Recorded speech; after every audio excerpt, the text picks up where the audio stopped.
عزاداران سید الشہداء ماہ محرم الحرام کا یہ کارواں تیزی سے اپنی منزل مقصود کی طرف بڑھ رہا ہے۔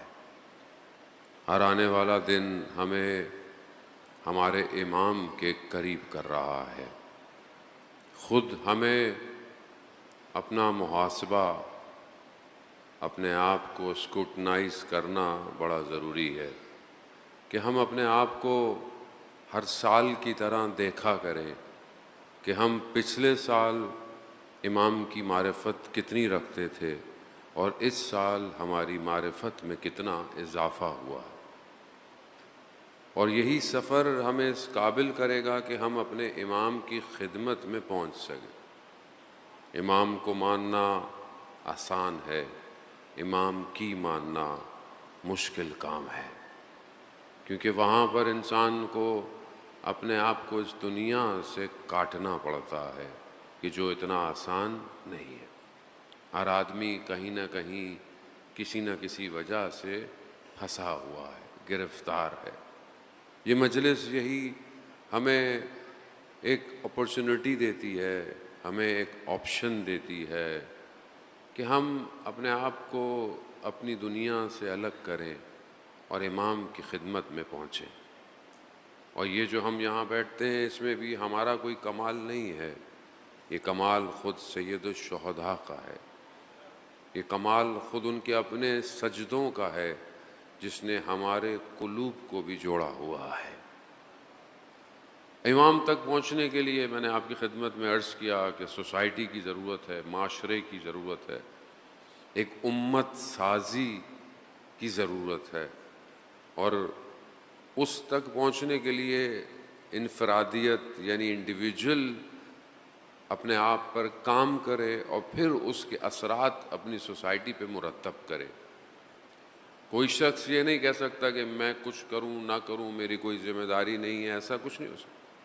سوسائٹی کشتی کی طرح ہے، ایک پورا سسٹم ہے۔ ایک شخص بھی اگر اس میں کوئی ایک ایسا عمل کرتا ہے جس سے کشتی میں پانی آنا شروع ہو جائے، کشتی ڈوبنے کا خطرہ ہے۔ تو اگر میں خدا نہ خواستہ کوئی ایسا عمل کر رہا ہوں کہ جو انسانیت کو نقصان دے رہا ہے، جو سوسائٹی کو نقصان دے رہا ہے، ہو سکتا ہے ایک شخص بولے کہ مثلا میں کچھ گناہ انفرادی ہیں، انسان خود کرے، اکیلا کرے، خدا اس کا حساب، خدا سارے چیزوں کا حساب کرتا ہے، لیکن ایک شخص کا گناہ ایسا ہے کہ بس وہ الگ تھلگ کرتا ہے۔ کچھ گناہ معاشرے کو اثر انداز کرتے ہیں، معاشرے کو لفلے، مثلا معاشرے میں بہت زیادہ جھوٹ بولا جائے، وہ یہ جھوٹ بولنا میرے ذات کے لیے شاید ہو سکتا ہے میں نے جھوٹ بولا، لیکن معاشرے میں ہر کوئی جھوٹ بول رہا ہو، تولنے میں جھوٹ، بیچنے میں جھوٹ، بات کرنے میں جھوٹ، معاملات میں جھوٹ، تو یہ پورے معاشرے کے لیے یہ گناہ جو ہے وہ عذاب بن جائے گا۔ معاشرے میں رشوت ہو، معاشرے میں کرپشن ہو، معاشرے کے اندر فساد اخلاقی ہو، جیسے کوئی خاتون کہے کہ میں بے حجاب ہوں، وہ میرا اور اللہ کا معاملہ ہے، لیکن اس کا ایک کا بے حجاب ہونا کئی لوگوں کو گناہ کی طرف بھی ملوث کر سکتا ہے۔ سیکولر معاشرہ تو یہ کہتا ہے بھائی لوگوں کو یا خود مردوں کو اپنی نگاہوں کو کنٹرول کرنا چاہیے، خوب اس میں کوئی شک نہیں ہے، حیا کا تعلق انسان کی باطن سے ہے، حیا باطن میں ہوتی ہے، لیکن اس کا اظہار ظاہر کرتا ہے۔ اگر کوئی با حیا شخص ہے تو اس کا ظاہر بھی اس کا اظہار کرے گا کہ ہاں یہ شخص با حیا ہے۔ تو یہ بہت ضروری ہے کہ انسان بہرحال، تو یہاں آپ یہ نہیں کہہ سکتے کہ میں کچھ بھی کروں معاشرے میں کوئی فرق نہیں پڑے گا، ایسا نہیں ہے۔ آپ معرفت حاصل کریں، آپ نیکی کی طرف بڑھیں، لیکن زمین آپ کو گریوٹی کی فورس نیچے کھینچے گی، کھینچ رہی ہے۔ تو گناہ، دنیا کے رابطے، دنیا کی کنیکشنز، مال اور دولت، یہ سب انسان کو کھینچنے کے لیے، حلال اپنی جگہ پر ہے، ضرورت اپنی جگہ پر ہے، لیکن اگر آپ ہم ان چیزوں سے جڑے رہیں گے تو پھر آہستہ آہستہ انسان اسی دنیا میں غرق ہو جائے گا، امام تک نہیں پہنچ پائے گا۔ تاریخ گواہ ہے، انبیاء، قرآن، داستانیں گواہ ہیں، کتنے لوگوں نے نبیوں کا ساتھ دیا، کتنے لوگوں نے ائمہ کا ساتھ دیا۔ کیوں نہیں ساتھ دیا؟ وہ بھی آپ کے سامنے.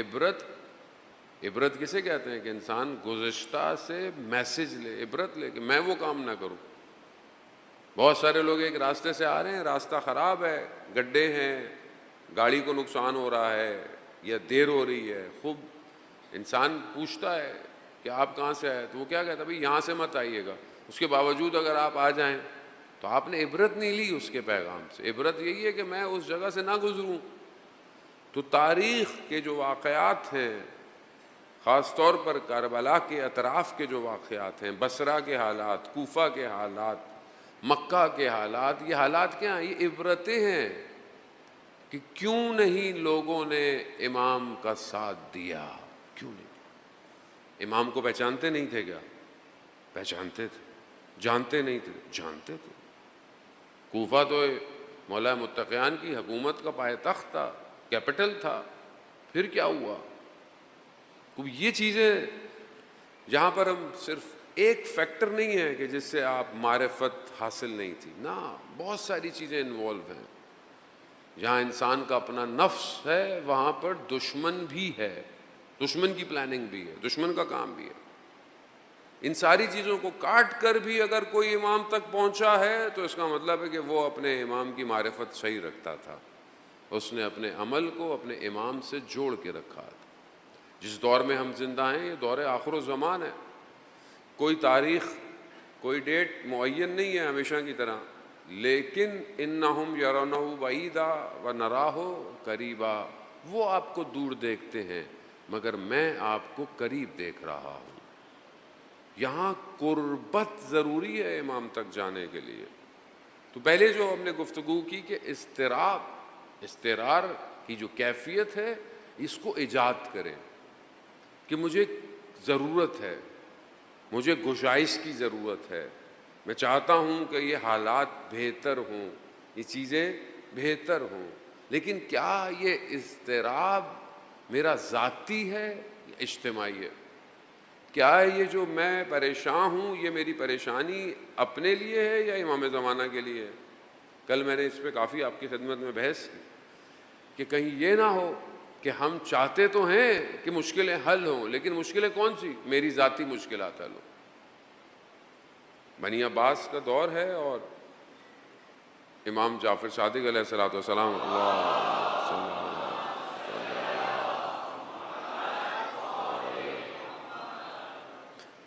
امام کے اطراف میں لوگ ہیں. وہ جب دیکھتے ہیں کہ بنی عباس کے لوگ زندگی گزار رہے ہیں ظاہری طور پر اچھی زندگی، یہ وہ، تو کہا مولا مطلب ہمارے کب دن آئیں گے کہ ہم، تو امام نے کہا تم دنیا چاہتے ہو، یعنی تم یہ چاہتے ہو کہ تم ہمارے پاس آئے ہو کہ یہ حالات آئیں، تم دنیا چاہتے ہو. قرآن میں بنی اسرائیل جب حضرت موسیٰ کے ساتھ ہے اور جب جو ہے وہ قارون کے خزانے کو دیکھتی ہے تو قرآن اس طرف نشاندہی کر رہا ہے کہ انہوں نے قارون کے خزانوں کو دیکھ کر حسرت بھری ہے. حسرت یہاں یہ بہت ضروری ہے. یہ بہت باریک، بہت تھن لائن ہے انسان کی زندگی کے اندر کہ انسان اپنی کامیابی کو کیسے ڈیفائن کرتا ہے. کیا ہے میری کامیابی؟ تو یہاں پر اضطراب ضروری ہے. پہلے اس بے چینی کو پیدا کریں کہ آپ کو مجھے ضرورت ہے. اگر آپ نے پیدا کر لی اس کی بارگاہ میں دعا کریں. دعا مومن کا اصلاح ہے، دعا کے ذریعے ہی سے بدل سکتے. بنی اسرائیل جس مشکل میں تھی انہوں نے دعائیں کر کر کہتے ہیں کہ کئی سال پہلے منجی کو طلب کیا ہے. حضرت موسیٰ علیہ السلام پروردگار نے نجات کے لیے ان کو بھیجا اور انہوں نے دعائیں کر کر کے اپنے اس سختی کے دنوں کو کم کروا دیا. لیکن ضروری نہیں کہ دعا جب قبول ہو جائے تو تب وہ مستجاب بھی ہو جائے، یعنی خدا نے قبول کر لیا. حضرت موسیٰ نے جو دعا کی تھی کہ پروردگار میری مدد کر، میرے ساتھ مجھے میرا وسیع دے، 20 سال بعد دعا مستجاب ہوئی. دعا خدا نے قبول کر لی، خدا کہہ رہا میں تمہاری دعا قبول کر لی، لیکن دعا کب ہوگی پوری نہیں پتہ. اب یہاں پر بہت سارے نکات، اخلاقی نکات ہیں. سوسائٹی کے لیے. ہم ظاہر ہے سوسائٹی کی فارمیشن ہے, ہمارا ہدف بھی یہی ہے کہ ہم ایسی معاشرہ بنائیں, سوسائٹی بنائیں جس میں امام کا ظہور ہو. وہ سب آپ کے باطن سے ہے. انسان جب دعا کرتا ہے تو کچھ جہت ہیں دعا کو قبول ہونے کے لیے. ایک, دعا فوراً قبول ہو جائے. جیسے دعا آپ نے مانگی, دعا ایز اٹ از قبول ہو گئی, جو مانگا مل گیا. ایک تو یہ ہے. دوسرا, خدا آپ کی دعا کو جو آپ نے مانگی ہے قبول نہ کرے, مگر اس سے بہتر آپ کو دے. اب اس کو سمجھنے میں انسان کو ٹائم لگتا ہے. مثال کے طور پر ایک بچہ دعا مانگ رہا ہے, ایک مثلا طلب کر رہا ہے, یا اپنے مثلا والدین سے کہتا ہے کہ مجھے فلانی چیز چاہیے. اس کی نظر میں وہ چیز بہت بڑی ہے, لیکن والدین دیکھ رہے ہیں کہ نہیں یہ تو بیٹا چھوٹی ہے, ہم تمہیں اس سے بہتر دلا دیں گے. ہوتا ہے کہ ایسا ہوتا ہے؟ آپ ایک چھوٹی سی ڈنکی کو پسند کریں, ہو سکتا ہے والدین بولے نہیں بیٹا میں آپ کو بڑی گاڑی دلا دیتا ہوں. یعنی خدا بھی ایسی ہے, میں اپنے حساب سے جو مانگ رہا ہوں خدا اس سے بہتر مجھے عطا کرے, کیونکہ میں نہیں جانتا. تیسرا, خدا دنیا میں مانگی ہوئی دعاؤں کو دنیا کے اندر قبول نہ کرے, بلکہ اس کا اجر اس کو آخرت میں عطا کرے. وہ یہ بھی دعا ہے کہ انسان دعا مانگ رہا ہے. بہت ساری دعائیں انسان مانگتا رہتا ہے, قبول نہیں ہوتی. چوتھی, دعا مانگنے کے بعد دعا قبول نہ ہو, لیکن خدا مصیبتوں بلاؤں کو آپ کی دعا مانگنے کی وجہ سے آپ سے دور کر دے. یعنی ہر حالت میں دعا فائدہ مند ہے. جیسے بہت سے لوگ کہتے ہیں نا میں کیا دعا کروں, میری تو قبول ہی نہیں ہوتی. ایسے کیسے قبول نہیں ہوتی؟ خدا قرآن میں کہہ رہا ہے ادونی استجب لکم, تم مانگو میں قبول کروں گا. تم مانگو تو صحیح. اب یہ تو وہ ہے کہ بہرحال جو قبول ہو رہی ہیں آخرت میں بھی جزا مل رہا. اور تفسیر المیزان میں اس آیت کے ذیل میں بیان بھی ہوا علامہ طباطبائی نے, قیامت میں شخص کو بہت ریوارڈ ملے گا, لیکن جب وہ کہے گا خدا یہ تو میں نے عمل نہیں کیا تھا, کہا یہ وہ دعائیں ہیں جو تم نے مانگی تھیں اور دنیا میں پوری نہیں ہوئی. تو شخص کہے گا کاش میری دنیا میں کوئی بھی دعا قبول نہیں ہوئی ہوتی. لیکن یہ بات ہے لیکن یہ ظاہر ہے دنیا کے اندر اتنا آسان نہیں ہے. بہت سارے لوگ اصرار کرتے ہیں. ثعلبہ صحابی ہے, رسول خدا, مدینہ ہے, رسول خدا کے پاس آتا ہے, یا رسول اللہ میرے لیے دعا کیجئے, کس میرے رزق میں اضافہ ہو جائے. رسول خدا نے کہا جو تمہارے پاس ہے یہ کافی ہے. بار بار نہیں یا رسول میرے لیے دعا کرے, میرے رزق میں اضافہ ہو, مجھے اور ملے. رسول اللہ کہتے تمہارے پاس جو رزق ہے وہ تمہارے دین کی حفاظت کر رہا ہے, کافی ہے تمہارے لیے.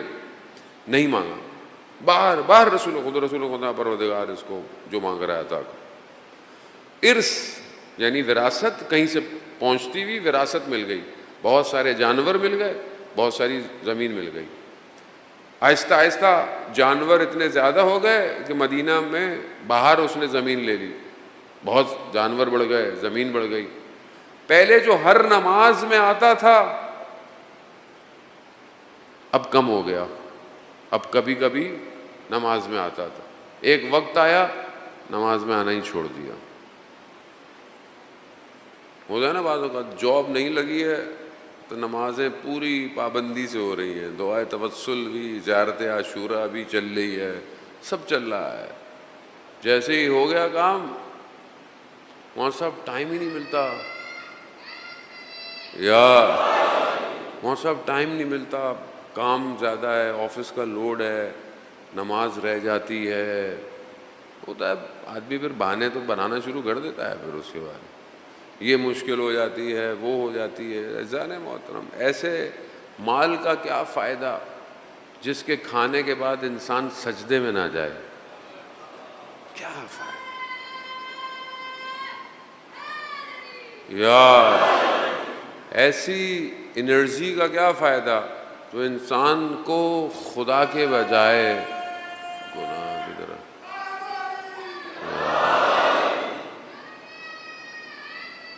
یا ویسے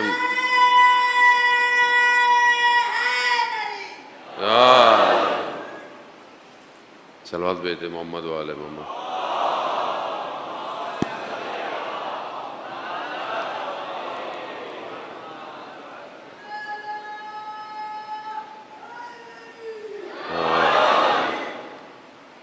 ایسی انرجی جو کھانے سے کیا ہوتا ہے، خوراک سے انرجی پروڈیوس ہوتی ہے. آپ جو انرجی پروڈیوس کرتے ہیں، ایسی انرجی کا کیا فائدہ کہ جو بندگی کے بجائے گناہ کی طرف لے کے جائے. خود سوچا کرے انسان. میں جوانوں سے کہہ رہا ہوں، اگر خدا نخواستہ کوئی غلطی کریں، گناہ کریں، تو ہمیشہ سوچا کریں کہ کیا کھایا تھا. اس سے تو بہتر تھا میں کمزور رہتا، اس سے تو بہتر تھا میں. وہ حدیث ہے، پروردگار ارشاد فرماتا ہے، حدیث قدسی ہے، کہ میں کچھ لوگوں کو عبادت میں بہت عبادت کرتے ہیں، میں خود ان کی اس عبادت میں رکاوٹ بن جاتا ہوں. کیوں؟ خدا کہتا ہے تاکہ ان کو غرور نہ آ جائے. ہونا ایک آدمی کو ہوتا ہے کہ بس میں تو ہر وقت تہجد اور میں تو خدا اچھی بات بہرحال جو، لیکن ہوتا ہے بعض اوقات انسان کے اندر آ جائے کہ بھئی ہر وقت میں تو دیکھو ہر وقت اول وقت نماز پڑھ رہا ہوں، قرآن پڑھ رہا ہوں، یہ پڑھ رہا ہوں. خدا کہتا ہے میں خود رکاوٹ بن جاتا ہوں تاکہ کہیں ان کو یہ غرور نہ آ جائے.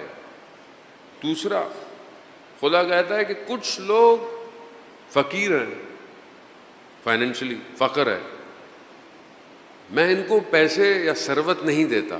کیوں؟ کیونکہ اگر میں جانتا ہوں میں نے ان کو اگر ثروت دے دی تو یہ فاسد ہو جائیں گے، میں ان کو فقیر رکھتا ہوں. کچھ لوگ ثروت مند ہیں، پیسے والے ہیں، سب کچھ ہے، سب، میں ان کو پیسے دے کے ہی رکھتا ہوں. کیوں؟ کیونکہ اگر ان کو فقیر بنا دیا، میں جانتا ہوں یہ فاسد ہو جائیں گے، یہ گمراہ ہو جائیں گے. کچھ لوگ مریض ہیں، خدا کہتا ہے کہ میں ان کو صحت نہیں دیتا. کیوں؟ اگر میں نے ان کو صحت دے دی تو یہ میرے مخالف ہو جائیں گے. اور کچھ لوگ ایسے صحت مند ہیں کہ اگر میں نے ان کو مریض کر دیا تو یہ میرے گناہوں میں شامل ہو جائیں گے. پھر آگے آخر میں حدیث میں خدا فرماتا ہے کہ میں علم رکھتا ہوں، حکمت رکھتا ہوں، میں جانتا ہوں کس کو کیسے رکھنا ہے. خدا بہتر جانتا ہے. تو صالبہ نے اتنی دولت، اتنی جائیداد، اب اتنی ہو گئی، زکوٰۃ کا وقت آیا. رسول خدا نے جو مامورین تھے، جو زکوٰۃ لینے والے تھے، ان کو بھیجا کہ بھائی اس سے زکوٰۃ لو، اتنے جانور ہیں اس کے پاس، اتنی زمین ہو گئی ہے. اب جب اس کے پاس زکوٰۃ لینے گئے تو کیا کہتا ہے؟ کہتا ہے میں کوئی یہودی ہوں جو جزیہ دوں؟ نہیں ہے میرے پاس. جب رسول خدا کو یہ خبر ملی تو خدا نے کہا وائے ہو صالبے پر، میں کہتا تھا اس سے کہ مت مانگو، دین نکل جائے گا. نہیں نکل جائے گا. اللہم صلی علی محمد. وہ یہ اذان محترم، یہ بہت ضروری ہے کہ انسان خدا کے اس رابطے کو پہچانے. دعا یعنی امام کے سب سے بہترین دعا کیا ہے؟ علماء کیا کہتے ہیں، مہاراجے کیا کہتے ہیں؟ وہ پہلی دعا کیا ہونی چاہیے؟ امام کے ظہور کی، امام کا ظہور ہو. اب یہ دعا کیا وجود سے ہو رہی ہے؟ اور جب آپ کسی چیز کے لیے دعا مانگ رہے ہیں تو آپ خود اور میں کیا تیار ہونے کی کوشش میں ہیں؟ کیا یہ دعا واقعاً میرے عمل سے نظر آتی ہے؟ مثال کے طور پر ایک بچہ دعا کر رہا ہے، پروردگار مجھے فلانے ٹیسٹ میں، انٹری ٹیسٹ میں پاس کر دے، مجھے مثلا میڈیکل یونیورسٹی جانا ہے، انجینئرنگ یونیورسٹی جانا ہے، مجھے یہ پڑھنا ہے، جو بھی دعا کر رہا ہے. تو کیا صرف دعا اس کو لے کے جائے گی یا نہیں؟ پتہ چلے گا ہاں یہ پڑھتا بھی ہے، 8-10 گھنٹے پڑھائی بھی کر رہا ہے، کوچنگ بھی لے رہا ہے، کتابیں بھی کھولتا ہے، زحمت بھی کرتا ہے، خوب نظر آ رہا ہے کہ ہاں اس کی دعا اس کے عمل کے ساتھ ساتھ ہے. الاجل الاجل الاجل، مولا آ جائیے، مولا آ جائیے. مولا آئیں تو کہاں آئیں؟ اب یہاں اس کا مطلب وہی ہے کہ ہم ابھی اس اضطراب کی کیفیت کو سمجھ نہیں پا رہے، اس دعا کو سمجھ نہیں پا رہے.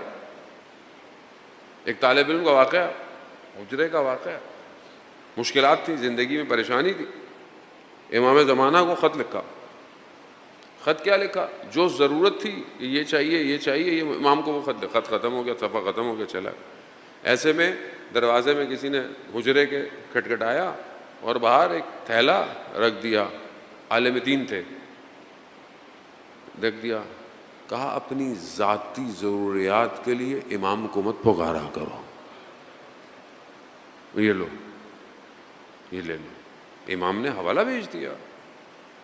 مطلب تم یہ نہیں کہ امام سے توسل نہیں کرو نا، لیکن تڑپ ہے تو پھر امام کی وجہ سے ہونی چاہیے. اب کربلا میں جو لوگ آئے تھے خالص تھے، خالص. کوئی ڈگری لینے نہیں آیا تھا، کوئی تمغہ لینے نہیں آیا تھا، حتیٰ جنت بھی نہیں چاہیے تھی ان کو، نہیں چاہیے تھی. جنت تو دکھا دی تھی امام نے شب عاشورہ، جنت تو دکھا دی تھی، یہ تو جنت مقام ہے، آپ لوگ جاؤ. کیوں نہیں گئے؟ اگر جنت چاہیے تھی تو چلے جاتے. نہیں، صرف خدا کی خاطر، خدا کی رضا کی خاطر، خدا کی حجت کی اطاعت کی خاطر، بس. امام کی معرفت تھی انہیں. یہ حجت خدا ہے، یہ ہے روئے زمین پر خدا کا نمائندہ. یہ ہے تو زندگی ہے، یہ نہیں تو زندگی کچھ بھی نہیں ہے. کچھ بھی مل جائے نہیں چاہیے جنت. روایات کہتی ہے روز محشر قیامت میں جن لوگوں کو جنت خود اپنی طرف کھینچ رہی ہوگی، کون ہے؟ اصحاب امام حسین ہے. جنت کہے گی ہماری طرف تو نگاہ کرو، مگر وہ کہیں گے ہماری جنت حسین ہے. وہ یہ فارمولا سمجھ میں کیسے آئے گا؟ جب تک انسان اس مقصد کی طرف بڑھے گا نہیں بڑھے گا. خوب اس کیفیت کو ایجاد کریں اذان محترم، صرف کہنے سے نہیں پڑے گا. اس کو محسوس کریں کہ اضطراب کیفیت دعا میں ہے نہیں. پورے ہفتے میں کوئی ایک دن، کوئی ایک لمحہ ایسا ہو کہ میں جب دعا مانگ رہا ہوں، عبادت کر رہا ہوں، کچھ کر رہا ہوں، میرے اندر کچھ چینج ہونا چاہیے. اللہم صلی علی محمد. خوب لذتوں یا وہ جو لذت عبادت میں، مناجات میں ہے، اس کو حاصل کریں. امام تک نہیں پہنچ سکتے کہ آپ بولیں میری زندگی میں عبادت نہ ہو، میری زندگی میں تفکر، نہیں پہنچ سکتے. امام تک وہی پہنچے ہیں کہ جو ان کی واقعاً عبادت جتنی بھی تھی لیکن خالص تھی. اور یہ عبادت کو محسوس کرنا ضروری ہے. پہلی رکاوٹ تو یہ دنیا ہی ہے. میں تو اپنی بات کر رہا ہوں، آپ مجھ سے بہتر نماز پڑھتے ہیں. یہاں میں تو نماز بھی شروع کرتا ہوں تو میرا دھیان میرے موبائل پہ ہوتا ہے، وہ بھی سامنے رکھا ہوا ہوتا ہے. اگر سائلنٹ کر دیا تو وہ ہلنا شروع کر دیتا ہے. اب ذہن میں آ رہا ہے پتہ نہیں کس کی کال ہے. یعنی اس کا مطلب ہے کہ میں تو چند منٹ کے لیے بھی ڈسکنیکٹ نہیں ہو رہا. وہ خیالات اپنی جگہ، وہ جو آتے ہیں نماز میں، نماز کے وہ اپنی جگہ ہے، لیکن کیا میں کچھ دیر کے لیے ڈسکنیکٹ ہو رہا ہوں؟ آیت اللہ قاضی طباطبائی رضوان اللہ تعالیٰ علیہ جب نماز تہجد پڑھتے تھے نجف میں، شہر سے باہر جاتے تھے، 1 گھنٹہ تہجد کی نماز پڑھتے تھے، اور کہتے تھے جب میں تہجد کی نماز پڑھتا تھا تو میں دنیا کے شوروں سے منقطع ہو جاتا تھا اور مجھے عرش کے ذکر سنائی دیتے تھے. یہ لمحہ ہم نہیں کہہ سکتے ہم آیت اللہ غازی بن جائیں، ہم آیت اللہ بہجت بن جائیں، لیکن کچھ تو ہو زندگی میں. جو تھوڑی بہت نماز ہے وہ تو صحیح ہو، مناجات ہے وہ تو صحیح ہو. آہستہ آہستہ دیکھیں، ہارڈ ویئر ضروری ہے، بدن صحت مند ضروری ہے، طہارت ضروری ہے، جگہ کا پاک ہونا ضروری ہے، لباس صاف ہونا ضروری ہے، لیکن اس کے بعد باطن کا پاک ہونا ضروری ہے. آپ باہر سے دشمن سے لڑیں، اچھی بات ہے، مضبوط ہوں، لیکن اندر سے ضعیف ہوں، اندر سے کمزور ہوں، کیا کریں گے آپ؟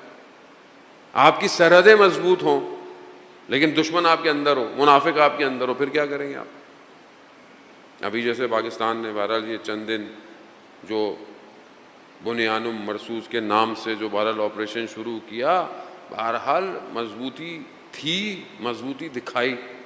اگر خدا نہ خواستہ اندر سے پرابلم ہوتی، اندر سے ضعیف ہوتے تو پھر کیا ہوتا؟ لیکن اندر سے قوم بھی یکجہت، قوم نے بھی اپنے آپ کو مضبوط کرایا.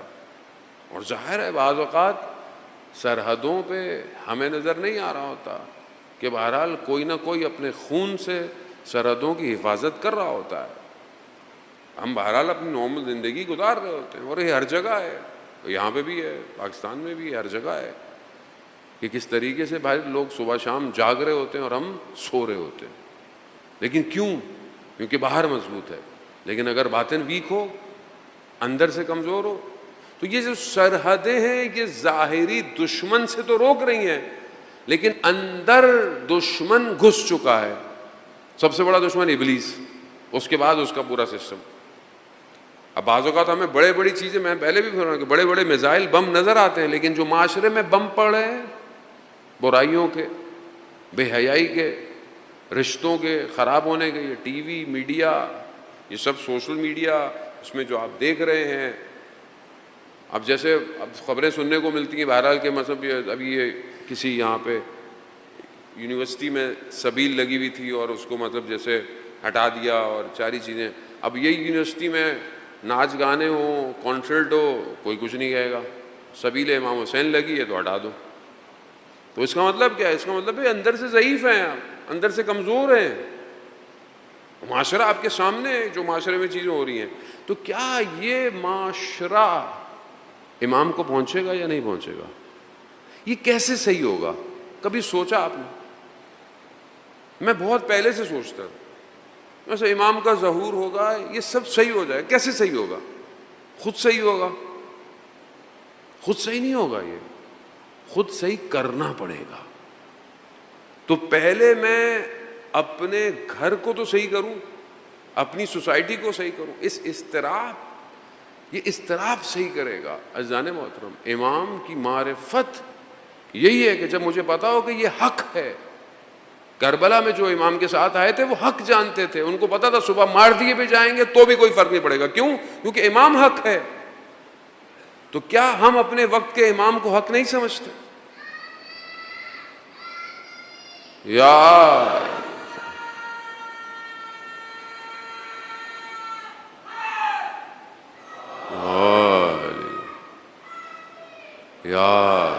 وزانے ہوتے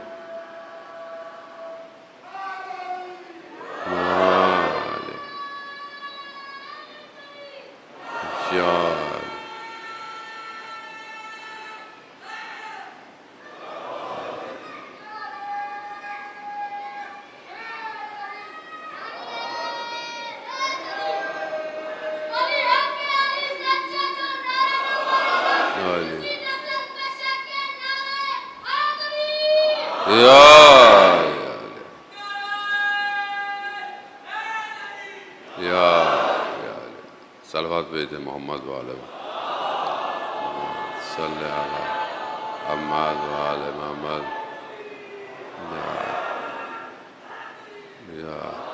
عزیزان محترم، خوب معاشرہ سازی انڈیویجول ایکٹ، فردی کام نہیں ہے.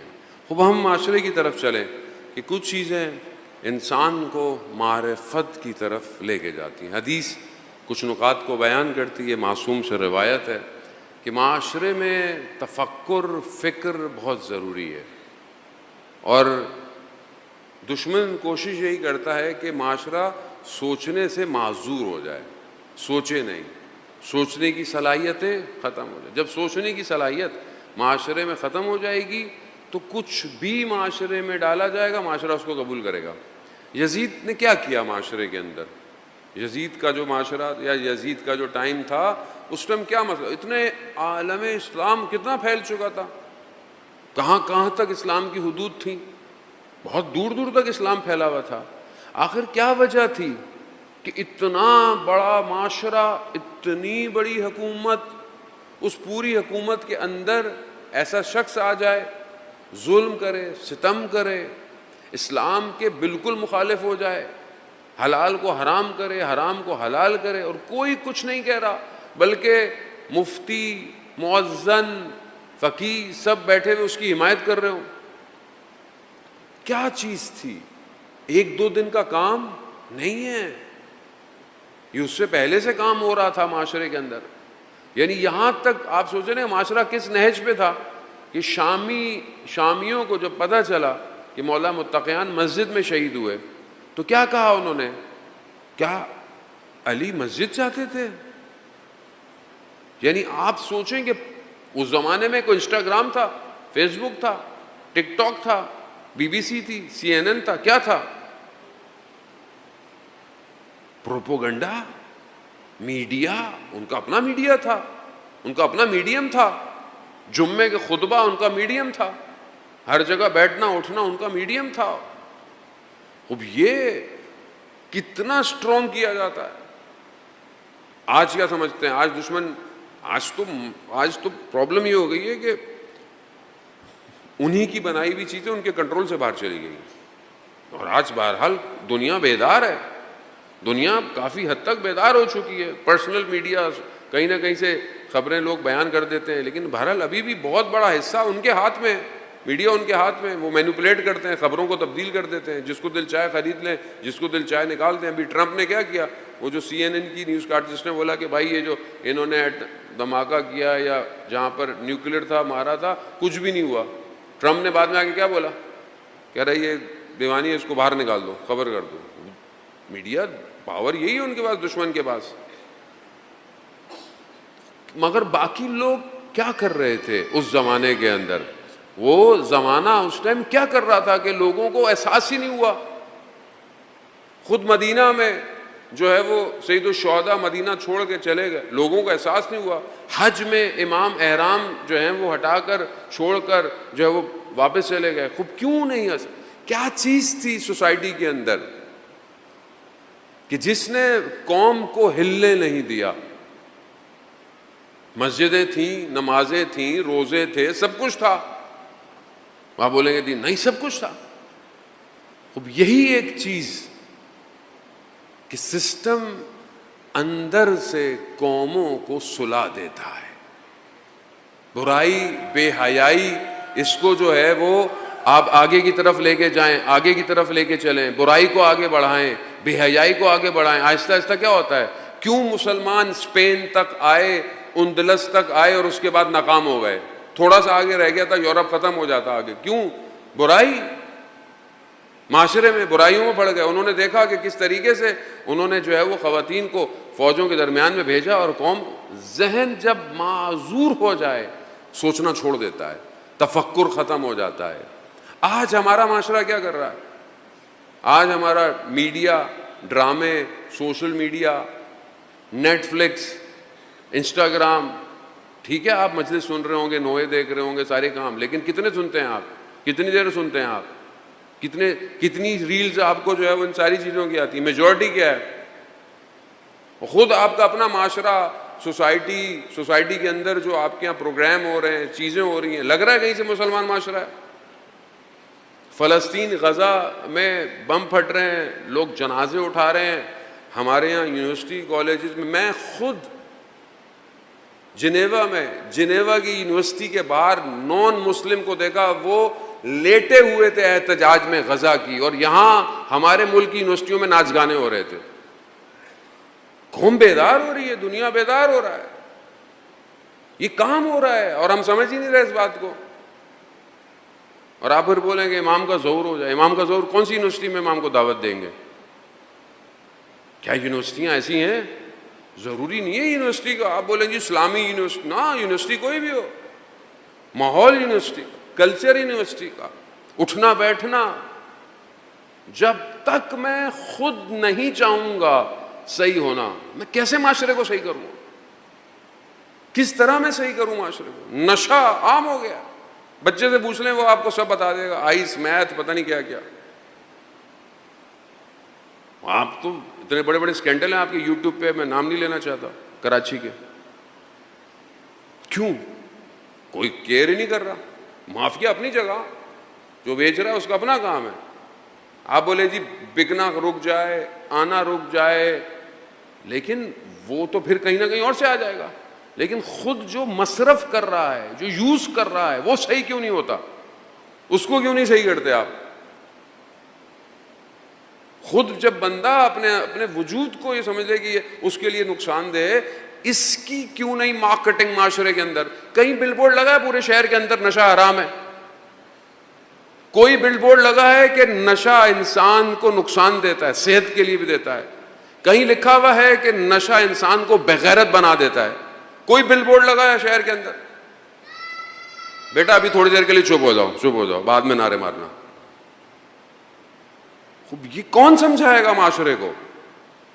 پھر آپ بولیں قال امام صادق پڑھیں، قال امام باقر پڑھیں، قال رسول. کیسے پڑھیں قال رسول اللہ؟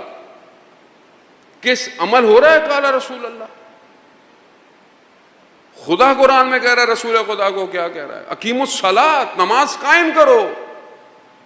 نماز قائم کا مطلب نماز پڑھنا نہیں ہے اکیلے کھڑے ہو کے مسجد کے اندر. نماز قائم کرو، برپا کرو، یعنی حکومت قائم کرو نماز کی. اور جب حکومت نماز کی قائم ہوگی تو وہ جو حرام ہے وہ حکومت میں تھوڑی ہوگا. ہر چیز حرام ہو رہی ہے. زیادہ بات کرو تو آپ کو بھی کوئی لے کے چلا جائے گا، کیا بات کرے. اسلامی معاشرہ ہے جانے. اگر تو کافر معاشرہ ہوتا، یہودی معاشرہ ہوتا، نان مسلم معاشرہ ہوتا تو آدمی کوئی اور بحث کرتا. اسلامی معاشرے میں اگر سارے وہ کام ہو رہے ہوں جو اسلام میں نہیں ہیں تو پھر کون سا معاشرہ ہے؟ پھر آپ کس یزید کو برا بھلا بول رہے ہیں؟ وہ یزید جو خود کہتا تھا میں حلال کو حرام، حرام کو حلال کر رہا ہوں. آپ 61 ہجری کے یزید کو لان تان کر رہے ہیں. اور آج کے یزید کون ہے؟ آج کے یزید کو بولیں. جان محترم، جب تک خود برائی کو روکیں گے نہیں، برائی نہیں رکے گی. اگر تو خوف ہے اپنی ذات کے لیے تو پھر امام کے کاروان میں شامل نہیں ہوتے. جو شامل ہوئے تھے ان کو نہ تلواروں کا ڈر تھا، نہیں، وہ شمشیریں رقص کرتی رہیں اور وہ گردنیں دیتے رہے. ان کو کوئی خوف نہیں. خون دے دیا، خون دے رہے ہیں. آج قوم کے جوان بے گناہ اسیر جوان کون لوگ ہیں جو بے گناہ اسیر ہیں؟ آج کتنے خانوادے جن کے 10 سال سے بچے بے گناہ. غلطی کیا تھی ان کی؟ ایک قوم اسلام کا دفاع کرنا یہ غلطی ہے، یہ گناہ ہے. اگر گناہ بھی ہے، غلطی بھی ہے، پیش کیا جائے، عدالت میں لایا جائے، بات کی جائے، ٹرائل کیا جائے. لیکن گمشدہ ان ماؤں کا، ان بہنوں کا، کسی کا کوئی مر جائے بندے کو پتہ ہوتا ہے چلا گیا، لیکن پتہ ہی نہیں ہے. مگر قوم کو یہی نہیں پتا کہ وہ لوگ کیوں تھے، لوگ کیوں ہیں. قوم بیدار نہیں، بیدار ہی نہیں. قوم، میں خدا نخواستہ آپ کو نہیں کہہ رہا، تو ہماری اپنی زندگی میں ہمارے ہاں کتنے لوگ جو ہے وہ زیارت جامع کبیرہ پڑھتے ہیں یا پڑھی ہے زیارت جامع کبیرہ، زیارت آل یاسین امام زمانہ کے لیے، زیارت امین اللہ. یہ زیارتیں جو بہرحال زیارتوں میں جاتے ہیں ان کو تو توفیق ہو جاتی ہے، لیکن عام معاشرے کے اندر کہاں یہ چیزیں رائج؟ کیوں؟ کیونکہ بیدار نہیں ہے ظالم. اپنا پروفیشن، اپنی ساری چیزیں اگر امام کے لیے ہیں تو ڈرائیو کریں. کیوں ہر کوئی مجبور ہے؟ نہیں مولانا صاحب گورنمنٹ کی نوکری ہے تو بس ایسے ہی کرنا پڑے گا. گورنمنٹ کی نوکری، بھائی تو گورنمنٹ آپ کی اپنی ہے. خود ہی ہم نے ضعیف کیا ہے، خود ہم نے کمزور. اچھے پڑھے لکھے لوگ جو بیوروکریسی میں آئیں گے، خدا کا خوف رکھیں گے تو یہ ملک بنے گا کہ نہیں بنے گا؟ کیونکہ ہم فرصت سے فائدہ اٹھانے والے لوگ ہیں. بس پولیس نہیں کھڑی ہوئی سگنل توڑ دو، وہی قوم ہے نا. پولیس نہیں کھڑی ہوئی، نکل جاؤ، چھوڑو نہیں موقع کسی کا. ایسانے میں ہوتا. الم یعلم بان اللہ یرا، مگر تم نہیں جانتے خدا تمہیں دیکھ رہا ہے۔ امام حسین، آپ یقیناً آپ بہت معتبر ہیں، آپ کے قلوب پاک ہیں، ورنہ امام حسین کی مجلس میں آنا عام آدمی کا بس نہیں ہے۔ یقیناً امام کریم ہے، ان کی کرامت، انسان خود تو اپنے آپ کو دیکھے کہ وہ کیا کر رہا ہے، خود خدا کی بارگاہ میں عزیزان محترم انسان اپنے اعمال کو ملاحظہ کرے۔ امام کی خدمت میں کئی لوگ کئی جگہ ملاقاتیں ہیں، امام سے تشرف بھی ہے، امام سے بہت سارے واقعات انسان بار بار بھی پڑھتا رہتا ہے، ریپیٹ بھی کرتا رہتا ہے۔ امام سے ملنے کے لیے ضروری نہیں ہے کہ انسان کی کوئی ہائی پوسٹ ہو، ہائی ڈیزگنیشن ہو، نہ، جو بھی ڈیوٹی کر رہا ہو انسان صحیح طریقے سے کرتا ہو۔ آیت اللہ شمس الدین اپنی کتاب میں واقعے کو نقل کرتے ہیں، کوٹ کرتے ہیں، بیان کرتے ہیں کہ ایک شخص حج پہ گیا، اصفہان کا امیر آدمی تھا، پیسے والا تھا، تاجر تھا۔ جیسے ہی زمانے میں لوگ پیدل جاتے تھے، کشتیوں پہ جاتے تھے، لمبے سفر تھے، تو وہ گیا عراق سے ہوتا ہوا، کوفہ کے قریب پہنچا تو بہرحال اس کے مال کھو گیا، اس کا کوئی مایوس ہو گیا، نہ آگے جا سکتا تھا نہ پیچھے۔ مسجد سیلا سے کوفہ کی طرف بڑی نا امیدی میں چل رہا تھا۔ خدا ہم سب کو کوفہ کی زیارت نصیب فرمائے۔ اچانک سے بہرحال اس نے توسل کیا مولا سے کہ مولا میری مدد کیجیے، میرے پاس کچھ نہیں۔ اچانک سے امام کی سواری آئی، امام نے کہا پریشان لگتے ہو؟ کہا نہیں نہیں مولا کوئی پریشانی نہیں ہے، کچھ نہیں ہے، بہرحال آپ آ گئے۔ کہا نہیں پریشان لگتے ہو؟ کہا مولا وہ مال کھو گیا ہے حج پہ۔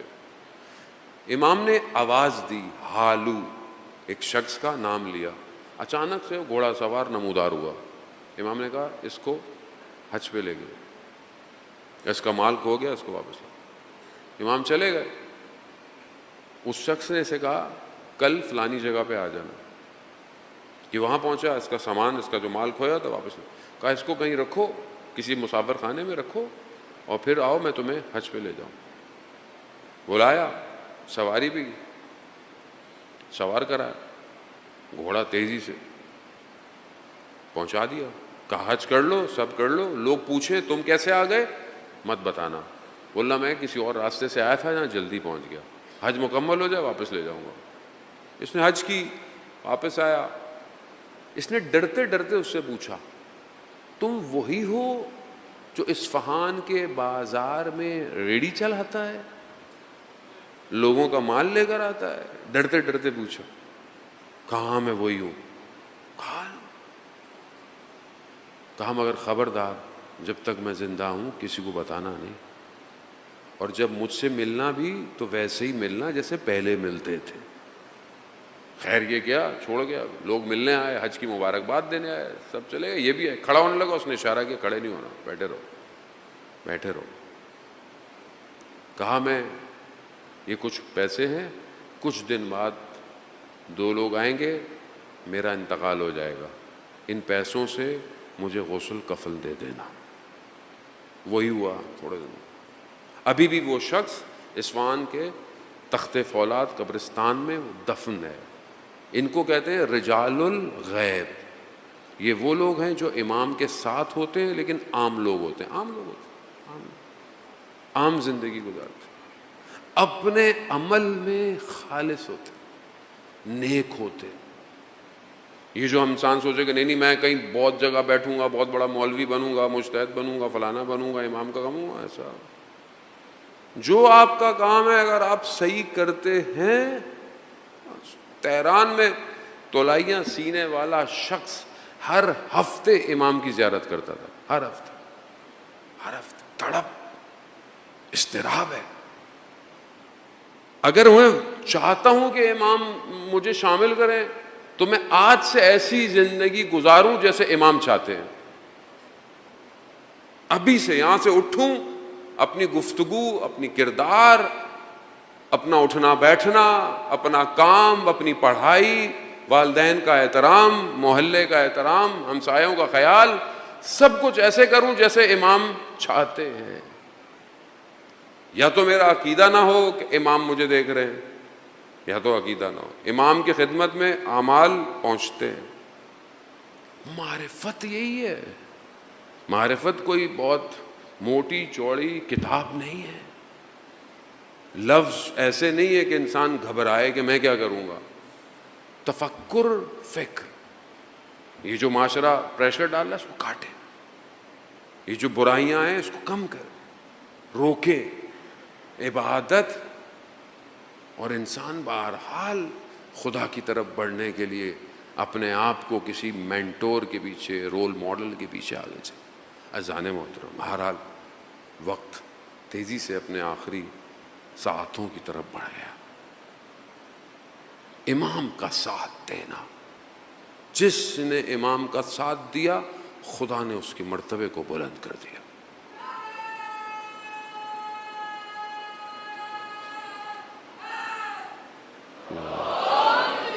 کربلا میں ایسی ہستیاں، کربلا میں جنہوں نے اپنا سب کچھ امام کے لیے قربان کر دی. کربلا میمانت اگر زینب نہ بود. کربلا میں رہ جاتی اگر جناب زینب نہ ہوتی. کیسا ساتھ دیا، کیسے خطبے پڑھے، دشمن کی سازشوں کو انہی کے محلوں میں برباد کر دیا. کیا تھا؟ سب کچھ امام کے لیے. امام بھائی ہے، یقیناً بھائی ہے، لیکن امام ہے. مدینہ چھوڑنے لگے.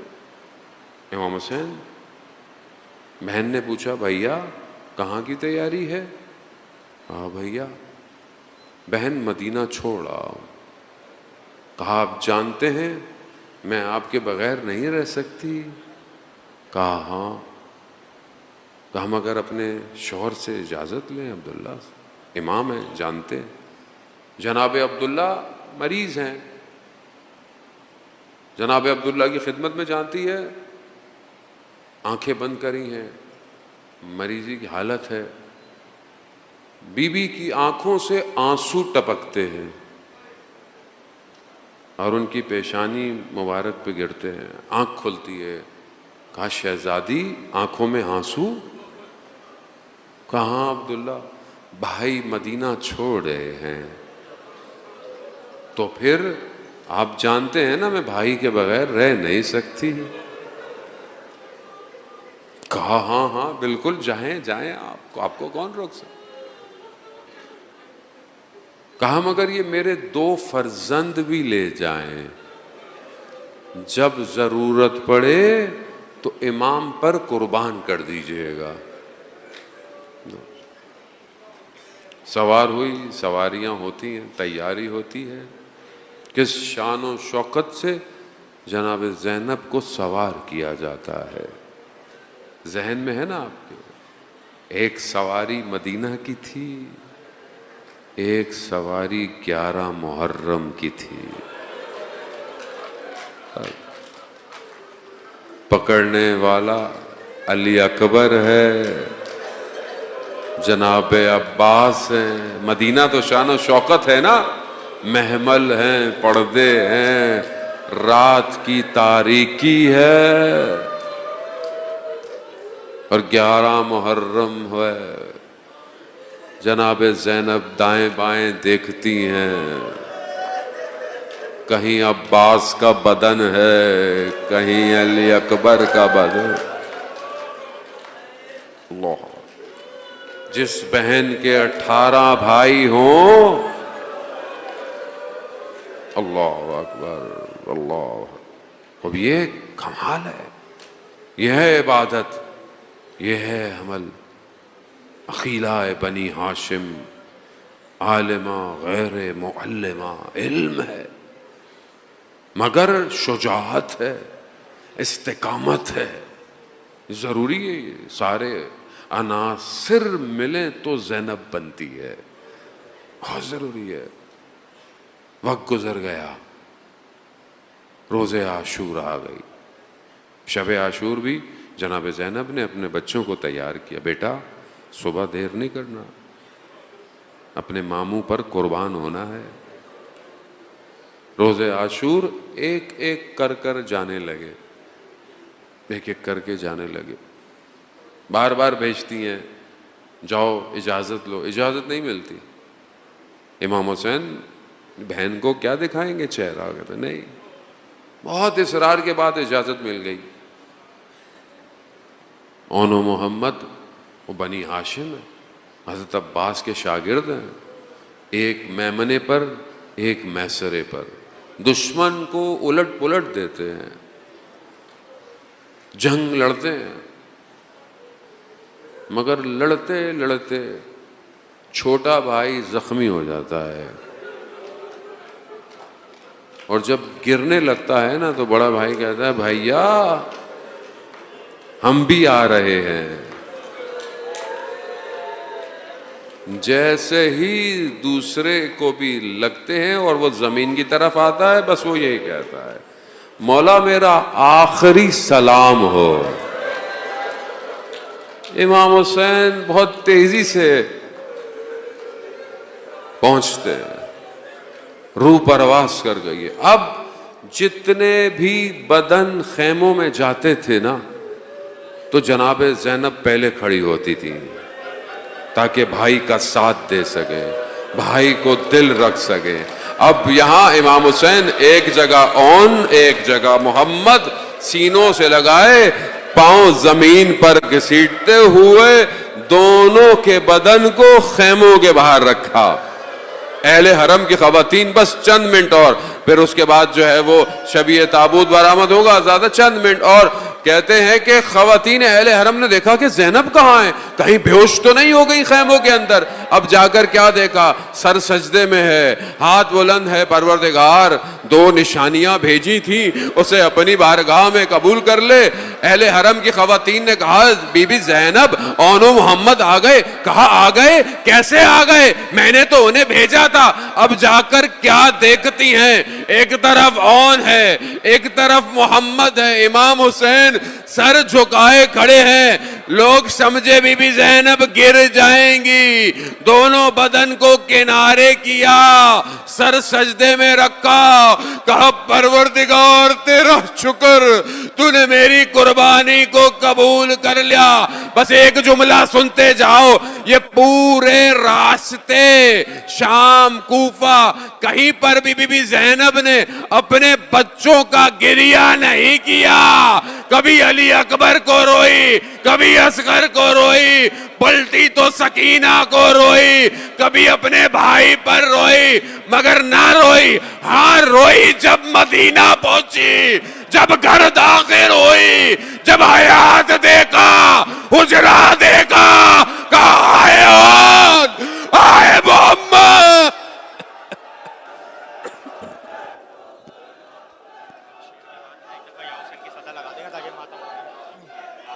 کہتی تھی زینب اے میرے شیرو، کہتی